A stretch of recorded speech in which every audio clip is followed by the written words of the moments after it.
Ready? Start.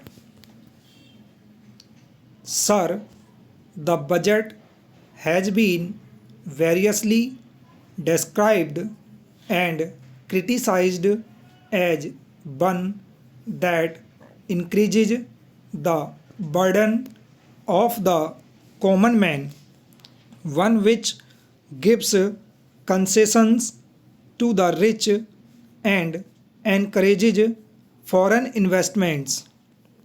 I agree, sir. That is all this and much more. But it certainly is not a highwayman's budget. To my mind, sir, the budget is sincere, conscientious, and at the same time, it is a bold effort on the part of the finance minister who is charged with heavy responsibility of finding resources for the third 5-year plan. This plan, to my mind, sir, is not at all ambitious in view of our needs. It may be looked upon as a rather heavy demand, but looking to our needs, it is not very ambitious. Sir, the fact that even the considerations of the coming general elections could not deflect the finance minister from the course which seemed to him necessary and proper should earn him the appreciation of every right thinking man. The common man's interest, as I said, is nearer to our hearts than perhaps some others can claim, or at least it is equally nearer to us, and yet there come times in a nation's history when it becomes necessary for the people to postpone the fruits of their labor and enterprise to secure the future. Here also, sir, opinions may differ. According to the Communist Party, such a time came during the last great war when they were exhorting people, the common people, to contribute their full might to the war effort. According to us, however, sir, we are passing through such a time at the present moment, and I have no doubt that the common people appreciate this position and will willingly tighten their belts, contribute their full might, and will surely return the Congress to power, having full confidence in the future and looking to a future where their posterity will be assured of a far better social and economic order. Who, sir, does not sympathize with the difficulties of the common man? As a matter of fact, most of us come from that class, and I am sure the finance minister would have liked to do away with some of the levies. Some none would have been happier if he could have done without these new levies, but there are, sir, certain very imperative limitations. We are passing through a critical period.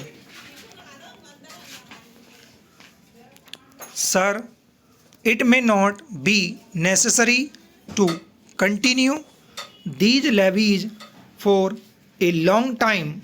Rather, I am inclined to think that before long it may be possible to give up some of them at least. I have very valid reasons to think so.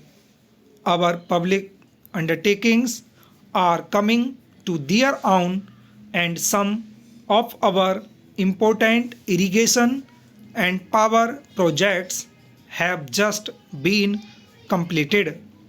Some others are nearing completion, and in due course, I think in the very near future, they must yield returns. This will go a long way to lighten the burden of the common man. We might, sir, also resort to some other wage. I suggest that we might take to public trading in some specific items of export and import. That would also certainly go a long way and help us.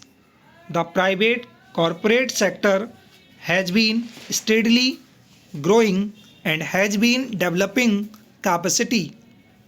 It is sure to benefit from all these present concessions and develop greater capacity.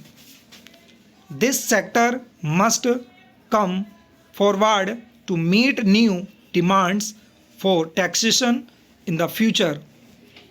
I agree that so far as indirect taxation is concerned, it has reached the saturation point, but the corporate sector, growing as it is in strength, in validity, and incapacity, will not, I am sure, shirk its responsibility to contribute to the common fund.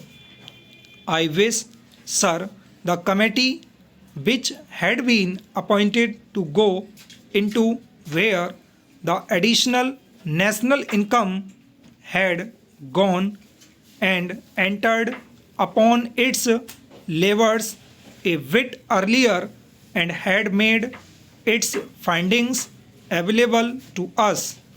I do not want to state its findings, but I have a feeling that the committee, when it concludes its labor, will come to the conclusion that a major portion of this additional national income has gone into the pockets of a comparatively small number of men, small number of individuals, and it is they who must in future contribute their share to the country's taxation needs, because the profits they have earned are not all due to their own efforts and enterprise only. To a very large measure, they are the result of the economic policies of the government and due to certain other circumstances to which they did not contribute anything. Therefore, there is ample justification for the two taxes, the capital gains tax and the excess profits tax. I need not go in detail into all the reasons that my honorable friend full stop.